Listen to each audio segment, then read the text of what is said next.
Assalamualaikum warahmatullahi wabarakatuh.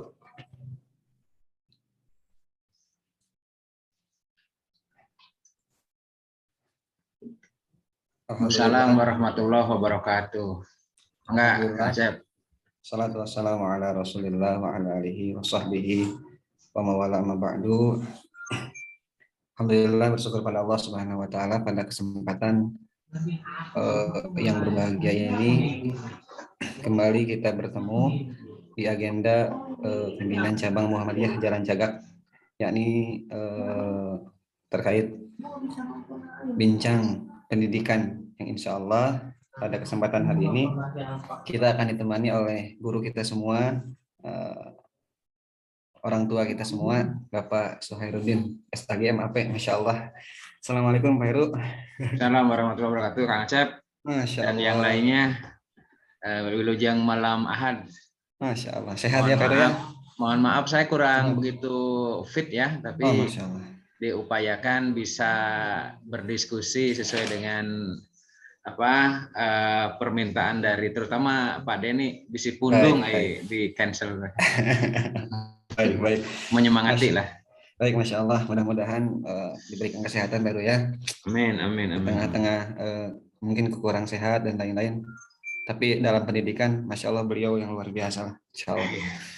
Alhamdulillah. Baik, Insya Allah. Baik, teman-teman semuanya, pemirsa pimpinan cabang Muhammadiyah Jalan Cagak, pada kesempatan yang berbahagia ini insya Allah dengan bertemakan bincang pendidikan ya. Tema pada kesempatan malam hari ini adalah pendidikan sebagai ujung tombak kemajuan bangsa. Masya Allah. Ini kita ngebahas pendidikan Pak Edo ya. Siap. Nah, jadi kalau misalkan memang alhamdulillah secara pribadi ya, memang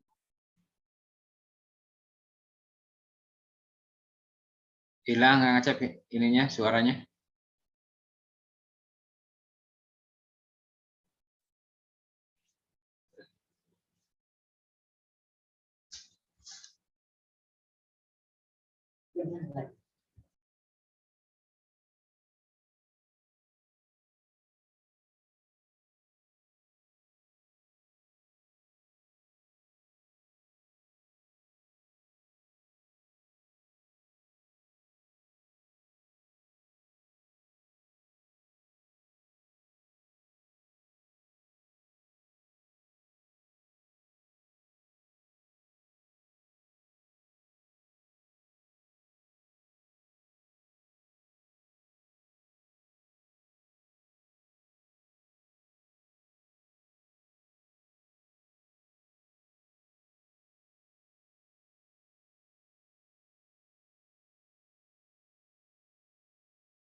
Afwan punten, Masya Allah. Terlempar dari Zoom. Afwan, Masya Allah Pak Heru. Halo. Ya, oke. Ada. Baik. Ustadz Faramdan, gimana? Kita ulang lagi atau bagaimana? Lanjut aja. Ya. Baik, bismillahirrahmanirrahim. Untuk tadi ya, tema tentang pendidikan sebagai ujung tombak kemajuan bangsa. Nah, kebetulan memang demikian. Saya juga membersamai Bapak Heru ini selama kurang lebih 2 tahun ya dalam bidang pendidikan. Ketika melihat sosok beliau itu ya, yang tergambar adalah tentang pendidikan, tentang sekolah, dan segala halnya gitu kan. Nah, pertanyaan pertama Pak Heru ya, saya ingin menanyakan terkait pendapat Bapak mungkin ya. Pendidikan itu apa sih Pak? Pendidikan itu sendiri mungkin. Bismillahirrahmanirrahim. Assalamualaikum warahmatullahi wabarakatuh. Waalaikumsalam. Ya, terima kasih nih khususnya ke teman-teman PCM Jalan Cagak, Pak Denny, Kang Acep, kemudian juga ternyata ada Kang Ramdan ya. Masya Allah. Yang kemarin juga ketemu dengan saya, diskusi salah satunya ya masalah pendidikan gitu ya. Kang Acep dan teman-teman, terkait pendidikan ini, kalau bicara teori banyak sekali Kang Acep ya. Betul, betul, betul. Mau teorinya mau ngambil dari mana? Siap, Mengambil dari Quran juga pasti ada, kemudian juga dari tokoh luar negeri banyak, kemudian juga tokoh dalam negeri juga banyak. Tetapi kalau dirangkum dari berbagai yang pernah saya baca, itu adalah pendidikan ini adalah upaya sadar, ya, upaya sadar dalam istilahnya apa, merubah perilaku, terutama sebetulnya pendidikan itu kan merubah perilaku dari perilaku yang istilahnya itu adalah tidak baik menjadi baik, dan pendidikan ini tentu saja sesungguhnya adalah pendidikan yang bersifat itu yang mengarah kepada karakter. Jadi pembentukan karakter itulah pendidikan. Nah, kalau ditarik kemudian terkait lain-lainnya, tentu dalam pendidikan itu ada pengajaran. Dalam pendidikan itu ada pelatihan. Tetapi intinya pendidikan itu adalah sesungguhnya adalah merubah karakter. Ya, sehingga pendidikan lebih kepada hal-hal yang sifatnya itu adalah ya hal-hal yang ideal begitu. Ya, sifatnya ideal. Nah, pembentukan karakter sendiri tentu saja itu harus ada pembiasaan dan contoh. Nah, kalau kemudian kita tarik lagi, ya, sesungguhnya pendidikan secara apa istilahnya tujuan pendidikan nasional, gitu kan, itu tergambar bahwa pendidikan nasional ini bertujuan adalah mencerdaskan kehidupan bangsa. Salah satunya, kemudian adalah mengembangkan pribadi, kepribadian yang berkarakter, kemudian juga apa bertakwa kepada Tuhan Yang Maha Esa, punya kecerdasan dan keterampilan, serta punya apa istilahnya jiwa demokrasi. Itu setidaknya yang tertuang dalam Undang-Undang Pendidikan Nasional Nomor 20 tahun 2003. Itu di kaca apa istilahnya pendidikan menurut undang-undang yang sekarang kita kerjakan sesungguhnya. Itulah dasar dari pengerjaan pendidikan yang ada di Indonesia khususnya. Itu Kang Acep. Baik, Masya Allah. Memang demikian ya. Jadi pendidikan itu terkait karakter, terkait nilai-nilai yang memang terus diupayakan, gitu kan. Berarti berbanding lurus dengan peran itu sendiri mungkin ya Pak ya. Nah, kalau misalkan demikian, sejauh mana sih Pak peran pendidikan bagi kemajuan bangsa ini? Tujuan apa istilahnya, salah satu apa istilahnya apalah runtutan dari tujuan pendidikan nasional itu juga disebutkan dalam pasal-pasal Undang-Undang Pendidikan Nasional ya. Di antaranya adalah ya mengembangkan potensi masyarakat untuk mandiri, artinya menafkahi sendiri. Itu tercantumin pada ada di pasal Undang-Undang Pendidikan Nasional. Nah, karena itu terkait dengan pendidikan itu adalah terkait dengan kemampuan untuk menafkahi sendiri. Di situ disebutkan bangsanya bisa menafkahi sendiri. Berarti ya pendidikan itu ya harus dikembangkan sebagai sesuatu yang memang punya nilai tambah, dalam pengertian punya nilai untuk kehidupan. Sehingga tadi disebutkan juga di tujuan pendidikan nasional itu adalah selain berkarakter juga adalah punya kecerdasan dan keterampilan. Nah, kalau kemudian ini dilaksanakan oleh seluruh bangsa Indonesia secara sistematis, berjenjang, kemudian juga tentu saja dengan kurikulum dan pelaksanaan kurikulum yang baik, ya ini akan muaranya itu adalah akan menjadi sebuah dorongan luar biasa bahwa pendidikan itu akan menjadi sebuah alat yang luar biasa untuk memajukan kehidupan bangsa. Kita ingat tentang pendidikan ini, pentingnya pendidikan ini adalah cerita-cerita di masa lalu ketika Hiroshima dan Nagasaki dibom atom dan itu selesai, artinya dalam pengertian Jepang pun menyerah pada sekutu, itu yang pertama kali diinventarisasi oleh Kekaisaran Jepang itu adalah ya berapa guru yang masih hidup. Itu artinya adalah pendidikan. Iya, iya. Nah, Iya. kemudian kita ini digadang-gadang negara Indonesia ini tahun 2045 ini akan menjadi 10 negara termaju di dunia, ya, dengan bonus demografi, ya. Nah, kalau ini bonus demografi ini kemudian itu dimanfaatkan secara baik, itu artinya di mana usia muda dalam pengertian usia produktif lebih banyak ketimbang usia lansia dalam pengertian itu, jadi usia produktif ceritanya, dan pendidikan sudah digadang-gadang maju, maka mungkin saja Indonesia 2045 ini akan seperti Tiongkok pada saat ini. Nah, tetapi itu semua tergantung bagaimana kemudian kita semua, terutama pemerintah sebagai aktor dalam hal ini benar-benar bisa menjalankan apa istilahnya, satu, tujuan pendidikan nasional, yang kedua turun-turunannya dalam pengertian berbagai hal, karena memang bicara pendidikan itu tidak hanya urusan ngajar mengajar dan lain-lain, banyak hal yang melingkupinya. Belum lagi persoalan-persoalan lain yang sifatnya itu adalah bagaimana kemudian pemerataan pendidikan di seluruh Indonesia. Sudahkah itu kemudian merata? Kemudian bagaimana kemudian antar kesenjangan pendidikan antara yang memang mungkin saja yang ya punya kemampuan secara finansial dengan yang lainnya. Ditambah lagi dengan distorsi antara negeri, sekolah-sekolah yang diselenggarakan oleh masyarakat yaitu swasta dengan sekolah negeri dan lain-lain sebagainya.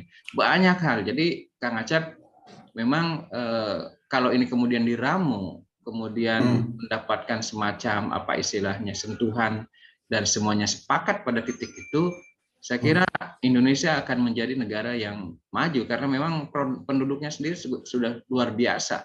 Dan diperkirakan nanti ya kita akan menjadi negara maju karena bonus demografi ini. Tinggal Kang Acep dan teman-teman ini generasi muda, kan 2045 ini akan seperti apa? Sebab 2045 ini digadang-gadang kita kan 100 tahun kemerdekaan Indonesia. Nah ini peluang sekaligus tantangan. Nah kalau kemudian gagal memacu ke sana, mengikuti ke sana, kayaknya ya pesimis. Tetapi tentu kita masih punya waktu, ya. Pemerintah juga pasti juga sudah apa istilahnya menggandang-gandang ke sana, dan tentu tujuan pendidikan, kemudian pelaksanaannya dan lain-lain itu harus terbebas dari unsur apapun, termasuk di dalamnya adalah unsur politik harusnya. Jadi tujuan pendidikan adalah untuk pendidikan, bukan untuk apa-apa gitu. Kira-kira Pak Acep. Masya Allah, menarik Pak, menarik memang demikian. Kalau kita apa ya mengupayakan dalam segala hal pendidikan itu akan pasti berefek luar biasa bagi kemajuan bangsa dan negara tersebut. Nah, namun pada realitanya ya Pak, kondisi saat ini mungkin ya kita berbicara mungkin fakta dan keadaan kondisi kita saat ini, apakah penyelenggaraan proses pendidikan yang sedang dijalankan tanah air kita Indonesia ini sudah berjalan atau berada di jalur yang benar gitu kan Pak, istilahnya lah, ideal mungkin seperti itu, atau harus lebih di apa mungkin lah seperti itu mungkin ya. Menurut pendapat saya ini ya, kalau dari sisi keseriusan pemerintah, saya anggap setiap apa istilahnya bahkan setiap pergantian rejim juga saya anggap itu serius dalam mengusahakan bagaimana pendidikan ini dan disadari oleh pemerintah dan kita semua sebagai apa alat untuk memajukan kehidupan bangsa, dan itu sudah tercermin dalam Undang-Undang Sisdiknas tersebut. Nah kemudian memang pasti ada semacam beda rejim lah itu lah, kalau beda pemerintahan mungkin beda pendekatan, itu mungkin wajar, mungkin saja wajar. Tapi ya kita berharap bahwa perubahan-perubahan itu akan lebih apa justru akan lebih meningkatkan kualitas dan tujuan dari pendidikan nasional itu. Betul. Nah, realita yang ada ganti menteri, ganti kebijakan itu memang ada dalam pengertian mungkin persepsinya mungkin agak negatif juga mungkin. Namun demikian, ya sesungguhnya bagus. Contoh sekarang ini adalah tentang kurikulum merdeka. Sesungguhnya itu bagus dalam pengertian bahwa kita memang harus berubah. Namun demikian, kadang-kadang yang terjadi itu adalah dari sisi implementasi. Nah, sisi implementasi itu adanya di mana sesungguhnya? Yaitu di praktisi pendidikan. Ya, di praktisi pendidikan dalam hal ini ujung tombaknya itu saya ingin menyoroti ke guru. Kenapa guru? Karena guru adalah ujung tombak yang kemudian digadang-gadang itu adalah sebagai usernya lah kan begitu. Mereka yang kemudian menguasai lapangan di situ. Nah, kalau kemudian guru itu sudah stereotip, sudah apa istilahnya, kemudian ya terhadap perubahan-perubahan, ya itu tidak akan bisa menunjang walaupun ganti sistem dan lain-lain pun. Sehingga ganti sistem, ganti kurikulum lah seperti itu, guru ya tetap begitu saja.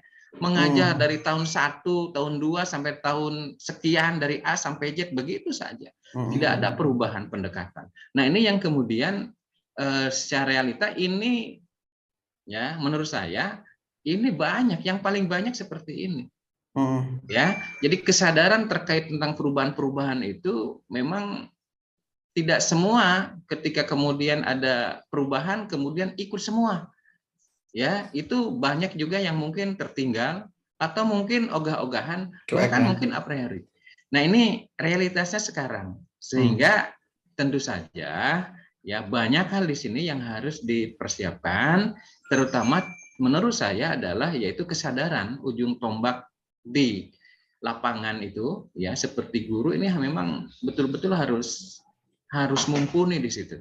Sebab pergantian kurikulum itu tentu harus mempengaruhi juga perilaku mereka terhadap pendekatan yang dia lakukan untuk mendidik putra-putrinya ya, bahkan mungkin ya istilahnya bukan hanya di kelas. Itu kan sekarang kan kelas itu hanya sebagian kecil saja untuk apa istilahnya menjadi alat ya, istilahnya menjadi sarana dalam menyampaikan apa yang kemudian dalam hal ini ya pendidikan di dalamnya itu adalah mengajar. Begitu Kak Acep. Jadi menurut saya memang belum sepenuhnya. Realitas yang ada belum sepenuhnya ya, cita-cita kemudian juga istilahnya apa harapan kemudian juga adalah perubahan-perubahan ini belum sepenuhnya bisa dilaksanakan dan dilakukan oleh semua stakeholder, terutama ya istilahnya di ujung tombak di persekolahan. Banyak sekali yang istilahnya masih terkendala kan begitu. Itu Kang Acep. Baik, Masya Allah. Memang demikian ya. Jadi memang perlu ada sinergi antara pemerintahan juga sekolah dan juga guru, sama-sama mendukung, saling mendukung. Akhirnya program tersebut bisa dijalankan dengan baik tentunya seperti itu. Tapi menarik Pak, tadi pembahasan terkait rejim, terkait menteri dan lain-lain. Kita kan tahunya ya Pak ya, tahunya itu identik dengan pergantian menteri dengan pergantian kurikulum. Apakah memang demikian adanya atau seperti apa sih Pak sebenarnya? Saya aktif sebagai pendidik lah istilahnya dari tahun 98 lah kan gitu ya. Artinya sudah ya mungkin istilahnya belum terlalu lama ketimbang mungkin para senior. Tetapi setidaknya dari pengalaman yang ada ya memang beberapa kali ganti ya istilahnya lah ganti orde lah, ganti pemerintahan dalam pengertian ganti presiden contohnya kan gitu. Kemudian juga ditunjuklah para menterinya yang salah satunya adalah mereka itu punya ciri khas masing-masing. Nah, kemudian kelihatan apa dari sisi pengamatan saya, kalau ganti menteri kemudian tidak ganti kurikulum itu mungkin sifatnya dirasakan mungkin belum bekerja begitu Kang Acep. Oh gitu. Ini yang kemudian sehingga terkesan ini kan Undang-Undang Sisdiknas ini tahun 2003, nomor 2023 ini adalah kalau tidak salah ini zamannya Pak Muhaimin Iskandar almarhum ya, Yahya Muhaimin ya. Yahya Muhaimin kemudian ke Bambang Sudibyo gitu. Itu relatif pergantian itu tidak terlalu gitu kan, tidak terlalu. Kita tahu Pak Yahya Muhaimin ke Pak Bambang Sudibyo itu kan dari Muhammadiyah gitu. Nah, kemudian rejim selanjutnya itu adalah kemudian dari istilahnya rejimnya Pak SBY lah, gitu kan? Itu ganti dengan Pak Muhammad Nuh kalau nggak salah, ya, dan seterusnya. Kemudian itu mulai perubahan yang luar biasa dan itu bagus, itu yaitu dengan kurikulum 2013 kan itu ya. Kemudian 2013 dan itu masif, sangat masif. Sehingga dari situ kemudian hampir ya itu kalau tidak salah dalam 2 tahun itu targetnya semuanya harus kurtilas dan itu dilaksanakan. Pelatihan dan lain-lain itu masif, itu di mana-mana dari mulai tingkat nasional sampai ke sekolah gitu. Baik. Seperti itu. Kemudian sekarang pergantian lagi. Itu kan sejarahnya dan itu faktanya. Sekarang ganti lagi. Nah ini kalau kemudian ingin ada bantahan bahwa ganti menteri, ganti kebijakan, juga realitanya memang demikian. Tidak bisa dibantah itu. Bahwa ganti pemerintahan, ganti menteri, ya ganti kebijakan dalam hal pendidikan kan gitu. Ya tujuannya pasti ingin lebih bagus. Itu Kang Acep. Ya menarik Pak. Jadi kalau kita bicara terkait tadi ya ujung tombak guru tersebut ya, yang memang yang menjadi sebuah ujung tombak istilahnya lah seperti itu. Jadi dilema Pak, dilema itu maksudnya gini, ketika dia mulai bisa matang terkait kurikulum yang sebelumnya, kemudian misalkan diganti lagi dengan kurikulum yang baru, dia harus belajar lagi gitu kan, harus memulai lagi dari awal. Itu jadi sesuatu hal yang memang sulit mungkin Pak nantinya. Ya salah satu kendalanya di situ. Salah satu kendala jadi kan gini, ini kan suara dari bawah ya. Ini kalau ada yang mendengarkan bapak-bapak yang pemangku kebijakan ya nggak apa-apa. Artinya saya ini adalah pelaksana di bawah, gitu kan. Artinya ketika kemudian ada perubahan dari sisi kurikulum itu otomatis ya itu adalah ya hasil kami belajar kembali dengan kurikulum sebelumnya. Istilahnya kan begitu, mungkin mulai terbiasa, bahkan mungkin sudah istilahnya sudah bisa lah kan begitu. Kemudian tiba-tiba berubah lagi. Nah, ini juga perlu dipikirkan lah gitu kan oleh para pemangku kebijakan supaya nanti ya perubahan-perubahan ini gitu kan tidak mengganggu gitu. Tidak mengganggu terkait apa? Terkait pemahaman kami terhadap kurikulum, walaupun sesungguhnya contoh nih kurikulum Merdeka sekarang yang saya sendiri belum paham istilahnya secara secara detail ya, tetapi dengan adanya kurikulum Merdeka, sesungguhnya itu ada 3 tingkatan yang Merdeka Belajar, Merdeka Berubah, dan Merdeka Berbagi ini. Di Merdeka Belajar katanya itu ada masih kurikulum 13 dengan muatan nih. Paling juga metode istilahnya ada penguatan di sisi istilahnya proyek siswa, artinya pekerjaan-pekerjaan yang memang sifatnya itu adalah banyak hal yang dalam pengertian siswa lebih aktif gitu. Di Merdeka Berubah lebih tinggi lagi, dan di Berbagi tentu nanti mungkin lebih ini lagi. Tetapi kita jangan lupa ya Bapak Ibu guru ini juga ya baru saja kemarin ini ya istilahnya belajar tentang kurikulum 13 yang memang mau tidak mau ini harus merubah dalam pengertian yang dari keseharian, walaupun perubahan adalah sebuah keniscayaan. Ya, keniscayaan. Tetapi pada dasarnya kalau dari kita lihat komentar Pak Menteri itu ini tidak ada pemaksaan. Tetapi lagi-lagi Kang Acep ini, kalau sudah ke bawah semuanya ingin masif. Betul. Di pernyataan kemarin Pak Menteri, kurikulum Merdeka ini tidak ada pemaksaan, silakan. Tetapi kemudian dinas itu ya seolah-olah itu memaksa, seolah-olah nih saya sampaikan. Ya, ayo masuk ke link ini, nanti seperti ini, nanti seperti ini, dan lain-lain. Ya, walaupun mungkin himbauan dan lain-lain, tetapi itu ya menjadi sebuah istilahnya seolah-olah sebuah instruksi di bawah. Ya, jadi siap tidak siap akhirnya Kang Acep ya, siap tidak siap, ya kita harus mengikuti akhirnya dengan berbagai kondisi yang ada, walaupun mungkin belum siap sesungguhnya. Tapi kalau kemudian dibalikin, Pak Heru kapan mau siap gitu? Kalau kita tidak memulai, ya itu lagi, ya. Jadi ibarat telur dulu ayam dulu kan begitu. Jadi kadang-kadang berputar di situ. Kita belum siap, tapi kalau memang ini belum siap, kapan mau siap kalau kita tidak memulai? Akhirnya ya itu tadi dalam istilah makanan, ya itu dalam bahasa Sunda mah sangu gigih. Asa henteu atah geus asa henteu atah oge geus kaliwat tapi teu ngeunah jadi nate. Jadi enggak enak makanannya. Baik, gitu kan? baik, baik. Jadi ya demikian, itu realitas dan itu kenyataan. Jadi Insya kalau Allah. ada yang mau memperdebatkan, ya mangga, itu kan pendapat Iya, saya, tapi realitasnya demikian. Ya, di dalam pengertian diimplementasi kita dalam hal ini adalah melakukan sebuah proses pendidikan di sekolah. Dan kalau ditanya ke teman-teman, ya mungkin ada yang setuju, ada yang tidak, ya mangga. Cuman itu memang realitas demikian, gitu. Itu Kang Cep. baik, baik, baik.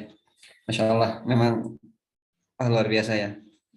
Kalau misalkan digali sedemikian rupa ya demikian. Kalau kita mau kritis seperti itu, mungkin ya teman-teman. Baik, Pak Heru. Kemudian pertanyaan selanjutnya adalah terkait mungkin di sini ada pembiayaan pendidikan itu sendiri ya. Ya, Karena itu memang salah satu komponen itu penting. tidak terlepas mungkin ya pendidikan Betul. dengan pembiayaan seperti itu. Ya. Sebenarnya siapakah yang paling bertanggung jawab dalam memenuhi kebutuhan pembiayaan operasional tersebut, Pak Heru? Kalau ditanya itu ya negara. Ya, ya, ya, pasti, pasti. Itu negara. Sebagai contoh lah di luar lah istilahnya gitu. Itu pendidikan itu dibiayai oleh negara semua. Baik itu yang sekolah yang oleh apa istilahnya yang dididik oleh negara, punya negara, atau mungkin yang seperti Indonesia itu sekolah yang disediakan oleh masyarakat. Gitu ya. Nah, di negara kita ini unik Kang Aceh. Uniknya begini. Kesadaran pendidikan ini adalah sesungguhnya dari para ya istilahnya apalah, dari para tokoh ya sebelum Indonesia merdeka itu kan sudah ada ya, dalam pengertian negara Indonesia maksud saya gitu ya, kan juga basis pendidikan itu dulu itu adalah ya pesantren lah gitu ya, pesantren yang kemudian ketika Indonesia fase bukan perintis lah istilahnya, pas setelah merintis kemerdekaan, yaitu para apa istilahnya tokoh-tokoh bangsa itu pada saatnya itu kan mereka belajar ya, belajar di sekolah-sekolah Belanda pada saat itu ya, itu sekolah negeri pada saat itu, sekolah Belanda itu Kang Acep waktu itu ya, sekolah pemerintah gitu, dan kemudian juga ada yang keluar termasuk juga itu adalah di dalamnya kan kita kenal dengan beberapa tokoh gitu kan, pendiri dari apa istilahnya sekolah Budi Utomo kan gitu. Itu Budi Utomo itu adalah sekolah swasta ya. Nah, kemudian tentu karena ini swasta, mereka ya membiayai sendiri. Nah, ini di sini mulainya menurut saya terkait dengan pembiayaan yang memang sekolah negara dan sekolah istilahnya masyarakat pada saat itu dari sekolah tokoh. Termasuk juga di dalamnya adalah Muhammadiyah mulai tahun 1912 itu mendirikan sekolah istilahnya apa? Sekolah seperti sekolahnya Belanda, seperti sekolahnya Budi Utomo. Itu dibiayai oleh sendiri. Ya, Ahmad Dahlan itu ya dalam sebuah apa istilahnya sejarah itu sampai dia itu menggadaikan barang-barang apa rumah tangganya untuk membiayai sekolahnya. Nah, ini setelah Indonesia merdeka dengan cita-cita. Itu di cita-cita Undang-Undang Dasar 45 itu adalah ya mencerdaskan kehidupan bangsa. Nah, itu adalah salah satu adalah cita yang kemudian juga diambil oleh Sisdiknas itu. Nah, di situ jelas sekali bahwa pendidikan itu adalah tanggung jawab pemerintah. Iya. Tanggung jawab pemerintah. Hanya itu tadi, makanya uniknya di sini, kemudian masyarakat berperan. Bahkan di awal-awal kemerdekaan ini pasti perannya lebih besar. Ya, lebih banyak ya peran-peran masyarakat dalam hal pendidikan. Sebab pada saat itu juga pemerintah belum banyak sekali membuat sekolah. Gitu ya. Nah, seiring dengan waktu gitu ya, karena ini adalah kewajiban pemerintah, tetapi masyarakat diberikan keleluasaan. Nah, yang di masyarakat ini begini Kang Aceh. Kita juga agak kritis sedikit lah untuk teman-teman terutama di masyarakat ya, dalam pengertian pendidikan swasta ya. Gitu ya. Artinya begini. Ada yang memang ya mendirikan lembaga pendidikan itu adalah murni memang untuk pendidikan. Artinya Ya, awalnya itu adalah karena terdorong untuk memajukan dan mencerdaskan kehidupan bangsa sesuai dengan cita-cita. Tetapi ada mungkin sekolah masyarakat itu sejak awal cita-citanya itu profit. Profit. Nah, sehingga di sini nanti itu ada semacam, nah mulailah kemudian nanti itu ada semacam disparitas, gitu ya. Sehingga yang kemudian yang mungkin saja yang itu adalah sudah profit oriented itu sejak awal itu memang sudah mempersiapkan, termasuk juga dari sisi pembiayaan tadi yang disampaikan. Biasanya pasti pembiayaan itu adalah ya boleh dikatakan mahal, ya. Kemudian juga mungkin juga itu elitis. Nah, kalau kemudian bicara tentang apa istilahnya mutu, ya mungkin saja itu dalam kaitan pengajarannya itu lebih modern rumahnya, ya. Karena apa? Karena ditunjang oleh fasilitas yang begitu luar biasa.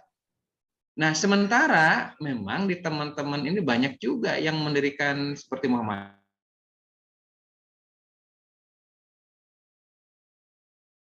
amal dulu baru usaha gitu. Amal Kan? usaha ya, Amal usaha. Nah, ini tentu ada sisi perbedaan. Hanya memang kemudian ya alhamdulillah pemerintah mengambil alih dari beberapa pembiayaan ini melalui apa itu BOS itu mulai kalau tidak salah mulai tahun 2010-an kan Acep kalau nggak salah. Ya, tahun 2010-an itu ya biaya operasional dari pemerintah ya itu untuk membantu dan itu diberikan sesungguhnya itu adalah pool untuk sekolah-sekolah yang diselenggarakan dalam pengawasan oleh pemerintah.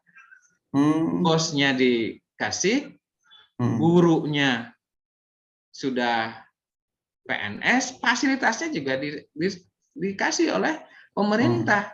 Jadi intinya tinggal minta sesungguhnya untuk sekolah-sekolah negeri ini. Makanya sekolah negeri ini tidak boleh minta lagi ke masyarakat. Iya. Itu tidak boleh itu. Nah, kemudian sekarang ada pada realitanya dan lain-lain ya biasa. Itu kemudian nyebutnya sumbangan.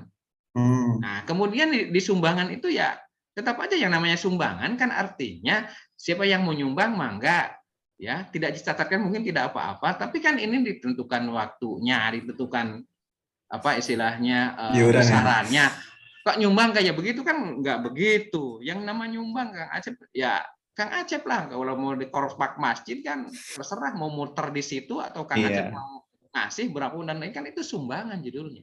Nah ini kadang-kadang memang kalau dari sisi ini dari sisi pembiayaan mungkin dianggap kurang juga oleh sekolah negeri. Apalagi yang kemudian sekolah swasta yang memang yang hanya dibantu dari sisi ya istilahnya biaya operasional saja. Guru mereka sekarang kan sekarang ini gini Pak Acep. Swasta ini nggak boleh menerima dan ada guru yang digaji oleh pemerintah yang dulu disebut DPK itu nggak ada sekarang. Nggak boleh. Yang sekarang P3K saja yang dari swasta. Itu kan yang kemudian itu daftarnya itu ya harus ke sekolah negeri yang kosong. Iya, nggak bisa ke swasta Pak ya. Nah, kita sudah mengupayakan ini supaya ada semacam semacam keadilan lah. Kita sudah mengupayakan sampai menyurati di DPR ya terkait ini ya supaya nanti yang kalau itu dia itu P3K lah istilahnya itu bisa ditempatkan di sekolah asal di sekolah swasta. Tapi kan nggak bisa. Nah, akhirnya di swasta pun akan yang semakin kuat itu juga tergantung juga Kang Acep kalau di swasta ini kan tergantung juga persepsi masyarakat dan itu tidak mudah gitu ya. Ya, kemudian kalau masyarakatnya kemudian mereka itu apa istilahnya menyenangi ya otomatis bahkan dibayar berapapun itu Kang Acep. Nah, persoalannya itu yang seperti itu kan tidak banyak. Contohnya di Subang gitu kan. Di Subang itu mungkin beberapa sekolah. Sementara yang di bawah itu yang banyaknya. Dan mereka itu yang kemudian dari sisi pembiayaan itu compang-camping. Nah, sampai hari ini tentu saja akhirnya juga para guru yang mengajar di sekolah-sekolah itu jauh disebut dengan sejahtera. Kalau mereka sejahtera mungkin tidak akan ya daftar sebagai tenaga P3K untuk diangkat di sekolah negeri kan begitu. Jadi inilah yang kemudian bahwa pembiayaan pendidikan ini ya itu adalah salah satu komponen penting untuk meningkatkan kualitas pendidikan khususnya di sekolah itu tentu saja secara keseluruhan. Dalam hal ini saya anggap saya mohon maaf, pemerintah belum mampu ya, belum mampu untuk mengcover ya biaya pendidikan ya, mungkin baik di negeri, mungkin ya saya nggak tahu nih, apalagi di swasta. Gitu kan, saya pernah ini Kang Aceh. Pernah saya dipanggil oleh Distrik Jabar dalam hal ini oleh Pak Dedi Supandi ya. Ya. Itu berapa sesungguhnya Pak Heru kalau memang SMA mau gratis itu berapa? Bantuan dari pemerintah berapa? Saya pada waktu itu karena belum tidak ada penelitian dan hanya sebagai informasi dan kemudian sebagai pengalaman saja, hitung-hitungan gitu. Saya mengatakan, Pak, kalau memang SMA atau sekolah swasta ini gratis, tapi di non-boarding, kata saya, itu biaya pendidikan itu minimal itu 5 juta per tahun per siswa. SMA Muhammadiyah, kata saya, kalau itu 5 juta dari pemerintah, kami akan gratiskan semua. Dan insya Allah itu akan menuju dalam pengertian ya pendidikan yang diharapkan, lembaga pendidikan yang diharapkan. Nah kalau sekarang kemudian dari pemerintah sudahlah, taruhlah bosnya sudah 1,5 juta ya untuk SMA nih ceritanya, ya kan 1,5 juta. Berarti pemerintah provinsi yang menyediakan 3,5 juta. Nah itu insya Allah itu ya dari sisi pembiayaan yang menuju ke kualitas untuk swasta bahkan bisa gratis. Mungkin bisa terwujud gitu Kang Acep. Baik. Oh berarti selama ini memang kalau misalkan pembeda Pak ya, pembeda antara negeri dan swasta itu untuk operasional dari atas itu seperti apa Pak? Ya kalau dari di negeri itu kan jelas itu istilahnya apa? Semuanya kan sudah disediakan oleh pemerintah. Oh, iya, ya, iya. Operasional melalui BOS. Ya. Operasional apapun di situ ada. Ya, ada yang memuat 8 standar. Gitu ya. Baik. Nah, kemudian ya guru kan sudah digaji oleh pemerintah. Nah, adapun yang honor, 1-2 mungkin yang honor, gitu kan? Itu memang ada. Walaupun dengan kondisi hari ini itu seharusnya katanya tidak boleh. Tapi kan tetap saja ya di beberapa sekolah belum bisa memenuhi semua. Tapi itu berapa jumlahnya? Gitu ya. Kemudian fasilitas Kang Acep. Lab kan dikasih. Butuh ruangan dikasih. Gitu kan? Butuh pagar umpamanya juga dikasih. Gitu kan? Dan pengalaman saya selama ini ya mereka dulu. Kalau ada program itu ya mereka dulu, umpamanya dari pemerintah program ini ya mereka dulu. Swasta ya kalau kebagian, kalau nggak ada ini Pak, maksudnya nggak ada anggaran pasti gitu. Kalau swasta enggak, walaupun sesungguhnya memang kita sudah main di istilahnya di Dapodik ya. Di Dapodik itu kita main umpamanya contoh SMA Muhammadiyah butuh kita kan ceritanya kan belum punya perpus, itu kan mendasar itu. Kita sudah mengajukan di Arkas dan lain-lain. Tapi dengan dalih ini dan lain-lain bahkan sudah dimasukkan ke dalam Pergub pun itu bisa dihapus. Itu kenyataannya demikian. Gitu kan? Artinya barangkali ya pemenuhannya itu kan tentu saja sekolah-sekolah yang memang umpamanya karena negeri ini adalah istilahnya apa kewajiban nomor 1 yaitu dulu. Nanti kalau kemudian ini sudah barangkali baru swasta. Walau Kang Acep memang itu swasta pun ada yang dikasih, tetapi itu tidak ada kewajiban dari pemerintah. Ya, dari sisi fasilitas itu harus memberi ke swasta. Karena dianggap swasta masih boleh untuk memungut biaya dari masyarakat. Oh iya. Karena itu ya. Ya, diantaranya alasannya demikian. Baik. Insyaallah panjang lebar ya terkait pembiayaan yang saya belum paham sama sekali ya terkait, Masya Allah, perlu belajar mendalam lebih lagi. Baik, mungkin sesi terakhir terkait tentang guru ya Pak Heru ya. karena memang demikian adanya di Indonesia tadi yang disampaikan di awal di Jepang ketika terjadi konflik dan lain-lain yang ditanyakan adalah guru. Nah, di Indonesia sendiri ya, Pak Heru, apakah kekurangan guru? Kalau saya lihat statik, sebetulnya kalau dari statik saya belum ada penelitian khusus ya. Cuman kalau dari sisi apa istilah pemenuhan, sesungguhnya guru itu banyak. Banyak ya, betul. Sesungguhnya guru banyak. Cuman ada cumannya, ya. Kenapa saya tadi menyebut banyak? Karena akhir-akhir ini, alhamdulillah, profesi guru ini diminati, gitu ya. Beda dengan cerita-cerita di zaman dahulu katanya, bahkan ada semacam istilahnya apa ya, semacam gurauan. Kalau ada anak perempuan nangis, gitu ya, anak gadis nangis, kemudian disingsieunan Kang Acep, ku bapak nate, awas ya dikawinkan ka guru. Cerita teh eureun teh sieun. Sieun itu. Ya. Saya baru tahu. Jadi ya pada apa istilah pada media-media sebelumnya, mungkin media sebelum saya lahir dan lain-lain ya kan. Masya Allah. Ya. Tapi seiring dengan juga adalah tingkat kesejahteraan, kemudian juga apa istilahnya citra positif di masyarakat, guru ini banyak diminati sehingga perguruan tinggi yang mencetak calon guru ini luar biasa. Jangankan di tingkat nasional ya, di provinsi bahkan sekarang sudah mencapai ke tingkat kabupaten juga sudah banyak.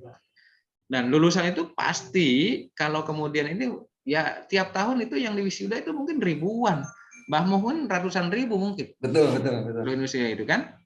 Dan bahkan ya akhirnya nih banyak juga lulusan-lulusan yang perguruan tinggi keguruan ini katanya juga tidak tertampung di persekolahan.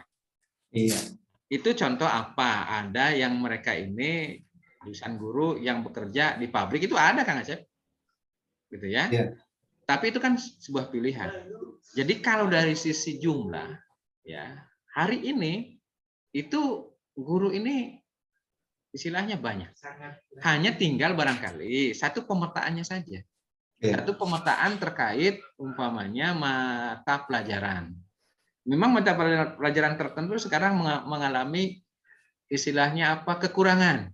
Contoh contoh BK itu Kang Acep. Ini hampir di setiap sekolah itu dulu mungkin karena BK yang tidak dibutuhkan, maka mereka tidak minat. Berbondong-bondong ke matematika Kang Acep. Betul. Berbondong-bondong ke bahasa Indonesia. Akhirnya 4-5 tahun yang akan datang ini kekurangan. Banyak ini. Sekarang matematik, guru ini kan banyak. Ya, yang ini ternyata istilahnya tidak diminati pada saat itu. Sekarang malah jadi langka. Yang kedua, ya pemerataannya. Nah, kalau di Jawa barangkali tidak kesulitan. Tetapi mungkin di luar Jawa ya itu ya banyak cerita lah kan gitu. Bahkan di Jawa sendiri kan kalau kita bicara di ujung-ujung lah kan dalam pengertian di pesisian Jawa sendiri itu ya luar biasa. Itu namanya disparitas barangkali. Jadi pemerataannya. Apalagi kalau kita bicara Kalimantan mungkin. Saya belum ke pelosok saya belum pernah, ke kotanya saja sudah. Di Papua mungkin apalagi. Nah ini kan inilah yang kemudian barangkali yang disebut kurang guru ini mungkin di situ. Iya. Ya, kurang pemerataan ya. Ya, pemerataannya kurang. Nah persoalannya kemudian dari sisi guru sendiri, ketika kemudian sudah selesai dia dari perguruan tinggi, ya tentu dia akan memilih juga di tempat-tempat yang memang dekat rumahnya. Ya kalau ini ya kalaupun nanti kemudian dia jadi PNS ya ingin ditempatkan ya di dekat dapurnya kan begitu. Dan itu memang yang terjadi sehingga mungkin di Jawa berlebih, di luar Jawa mungkin masih banyak kekurangannya. Gitu kan? Kalau ini bicara guru ini juga aspeknya sangat luar biasa. Masya Allah. Kan? Aspeknya luar biasa. Jadi kalau didiskusikan mungkin luar biasa. Ya tidak cukup waktu 1 jam 2 jam. Baik, Pak Heru, baik, Masya Allah. Belum ini juga kualifikasinya. Iya. Setelah itu apalagi? Ya, belum kemudian kemampuannya. Yang ketiga tadi yang kita ini adaptif. Wah, itu kalau sudah seperti itu, ya demikianlah realitasnya kan. Memang kompleksnya luar biasa, Masya Allah. Terakhir Pak Heru, terakhir terkait ini sangat terakhir ini, Masya Allah ini udah tidak terasa 45 menit perjalanan, tapi ini masih panjang lebar ini. Ya, karena kan ini bukan Masya teori, Allah. Kang Acep. Ini pengalaman. Kalau pengalaman biasanya ya Iya, iya, iya. demikian gitu. Kalau Ya, betul. teori ya tinggal baca saja lah kan. Betul, betul, betul. Pak, tapi mendalam ya, Masya Allah. Ini terkait tantangan, Pak. Terkait tantangan menjadi seorang guru juga sekolah mungkin ya. Tantangan apa saja yang memang dihadapi oleh seorang guru juga sekolah pada pelaksanaan proses pendidikan saat ini? Ya, sesungguhnya tantangan itu pada dasarnya itu bagian dari yang memang harus ada gitu, Kang Acep ya. Ya, tantangan itu bagian yang harus ada sebab tantangan itu bagi saya itu adalah penyemangat. Hanya saja barangkali begini. Baik, baik, baik. Tantangan guru itu dalam pengertian kalau kemudian itu adalah kita ini kan ya, guru swasta. Kan ada yang guru di sekolah negeri, ada yang guru di sekolah swasta. Nah, tantangan di guru di sekolah swasta itu biasanya yaitu adalah kebanyakan, tidak semua, itu adalah terkait dengan kesejahteraan. Ya, kesejahteraan. Di lembaga-lembaga tertentu mungkin ini sudah tidak jadi persoalan. Gitu kan? Tetapi di swasta yang lebih banyak gitu kan, lebih banyak itu ini jadi kendala luar biasa dalam hal apa? Tentu saja dalam hal supaya guru itu fokus ya. Jadi dalam pengertian jadi kita tidak menafikan dan saya maklum kita manusia membutuhkan semacam penghargaan dan penghargaan salah satunya itu adalah dari sisi penghargaan pamannya adalah penghasilan ya. Dan di beberapa apa istilahnya banyak sekolah-sekolah tertentu terutama di swasta ini jadi sebuah tantangan luar biasa bagi mereka. Ada yang kemudian mereka itu adalah istilahnya tahan di situ dan ada yang dalam pengertian mungkin tidak tahan dan itu manusiawi. Kemudian yang kedua itu adalah tantangan selanjutnya itu adalah dari guru itu sendiri, motivasi untuk maju, motivasi untuk berubah. Nah ini, kalau kemudian tadi kita ganti kurikulum, kemudian ganti pendekatan dan guru itu tetap saja seperti itu, ini akan tertinggal. Ya seharusnya ganti kurikulum, dia cekatan dan lain kemudian berupaya untuk berubah, gitu kan? Jadi mindset ya, kemudian juga istilahnya apa? Dan yang ketiga tentu saja adalah kemampuan. Dalam pengertian begini, kalau kemudian dia mengatakan bahwa guru hari ini karena saya sudah dari guru selesai untuk meningkatkan pengetahuan dan keterampilan sebagai guru, nah ini salah. Ya, sebab merasa cukup. Guru ini dituntut belajar itu setiap saat. Betul. Kalau kemudian dia tidak berupaya untuk ya setiap saat untuk mengupdate pengetahuannya, keterampilannya dan lain-lainnya, itu dia itu akan ketinggalan. Implikasinya apa? Implikasinya dia mulai akan diragukan oleh siswanya. Ya, kalau kemudian dia diragukan oleh siswanya, ya dia tidak akan punya kewibawaan. Nah, ini yang saya himbau kepada teman-teman guru untuk terus ya meningkatkan kemampuan dan pengetahuan. Jangan kemudian merasa cukup dengan kemampuan dan pengetahuan yang ada. Sebab zaman berubah ya, dalam pengertian zaman berubah itu dalam pengertian kondisi ya, kondisi zaman berubah. Itu juga otomatis juga akan merubah mindset anak. Apalagi hari ini gitu kan, anak-anak kita itu lebih banyak kemudian belajar ya di luar. Dan mereka dari sisi pengetahuan bisa saja itu akan melebihi gurunya. Gitu kan? Nah, untuk ini adalah tantangan luar biasa bagi bapak-bapak dan ibu-ibu guru ya, yang terus kita ini ada dipacu untuk menjadi terdepan. Walaupun mungkin kita tertinggal dengan mereka dari sisi pengetahuannya, minimal kita ini adalah mampu adaptif. ya adaptif terhadap perubahan-perubahan yang ada. Contohnya ya adaptif sekarang kepada kurikulum, ya, gitu kan? Dan adaptif bagaimana kita memahami siswa per siswa itu. Itu barangkali Kang Acep nih kalau tantangan ke depan yang luar biasa, ya karena guru itu adalah ujung tombaknya pasti. Baik. Di antaranya seperti itu. Banyak lagi lah hal-hal yang sifatnya itu adalah di luar itu yang kemudian mempengaruhi ya kinerja seorang guru. Sebab guru ini Kang Aceh kan bukan hanya, kalau guru sih mudah lah dalam pengertian mudah itu lebih mudah ketimbang jadi pendidik. Guru itu kan persoalannya begini Kang Aceh. Ketika Kang Aceh belajar 1+1 sama dengan 2. Sebagai guru berhasil Kang Aceh. Nah, tetapi belum tentu dia sebagai pendidik itu dia itu berhasil. Nah, ini makanya guru sekaligus pendidik. Pendidik adalah guru. Ya, betul. Baik. Masya Allah, luar biasa memang segala proses ya terkait itu pendidikan, guru atau apapun itu namanya pasti identik atau berbanding lurus dengan sebuah tantangan atau berbagai macam tantangan seperti itu mungkin. Masya Allah, luar biasa, tidak terasa 51 menit, 50 menit lebih ya kita sudah berbincang pada malam hari ini terkait pendidikan sebagai ujung tombak kemajuan bangsa. Closing statement Pak Heru, kesimpulan terkait tema kita pada malam hari ini, silakan.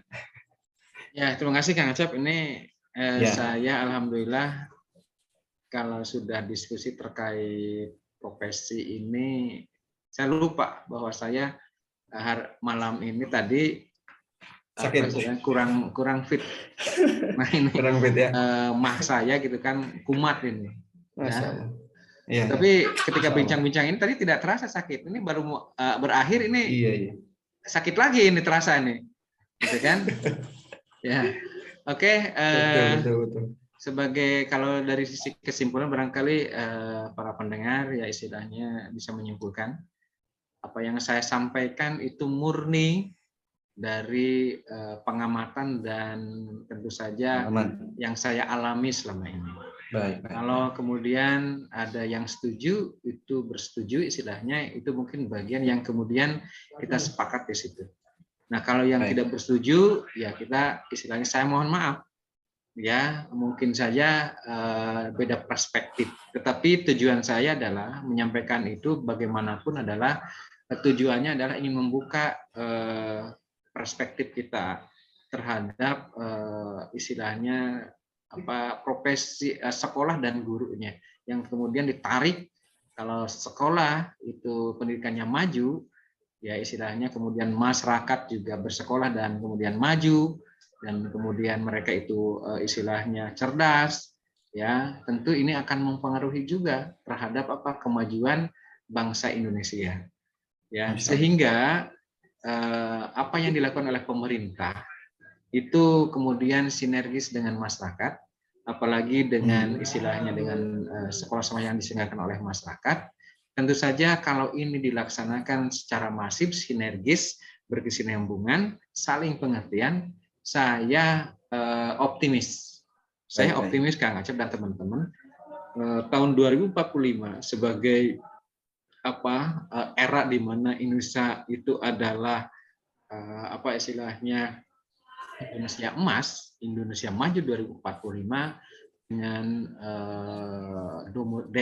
bonus demografi, insya Allah ini akan terlaksana. Tinggal bagaimana kemudian konsistensi pemerintah, ya, kemudian juga adalah istilahnya kesadaran masyarakat sama-sama untuk menuju era di mana bahwa pendidikan itu adalah ya salah satu piranti lah, ya bahkan piranti penting dari bangsa ini untuk mencapai kemajuan. Kalau semua bahu membahu, ya baik itu pemerintah maupun istilahnya praktisi pendidikan, insya Allah ini akan bisa terlaksana. Khusus kalau kita bicara tentang pendidikan yang di Kabupaten Subang. Itu Kang Acep.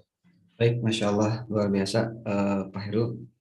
Tema kita pada malam hari ini terkait pendidikan sebagai ujung tombak kemajuan bangsa dan negara, tentunya sangat berperan sekali pendidikan. Kesimpulannya adalah terletak pada gotong royong, sinergis, kerjasama antara pemerintah, masyarakat, dan juga semuanya ikut bahu-membahu membangun bangsa ini, insya Allah. Baik, Feru, kita sudah berada di ujung acara, Masya Allah. Terima kasih sebelumnya sudah berkenan hadir, berkenan bergabung, membersamai kami, meskipun dalam kondisi yang mungkin kurang sehat, tapi mudah-mudahan insya Allah. Alhamdulillah jadi semakin membaik ini. Iya, baik. Dari semangatnya beda mungkin seperti itu. Masya Allah, luar biasa. Baik teman-teman semuanya, Alhamdulillah kita sudah berada di ujung acara. Terima kasih pada semua pihak yang telah hadir membersamai kita dalam acara pimpinan cabang Muhammadiyah Jalan Cagar. Untuk akhir kita tutup acara ini dengan bacaan hamdalah. Alhamdulillahirobbilalamin. Sempurnakan dengan doa kifaratul majid. Subhanakallahumma wa bihamdika asyhadu an la ilaha illa anta astaghfiruka wa atubu ilaik. Pak Heru, sekali lagi terima kasih. Ya, sama-sama. Terima kasih. Ya. Ini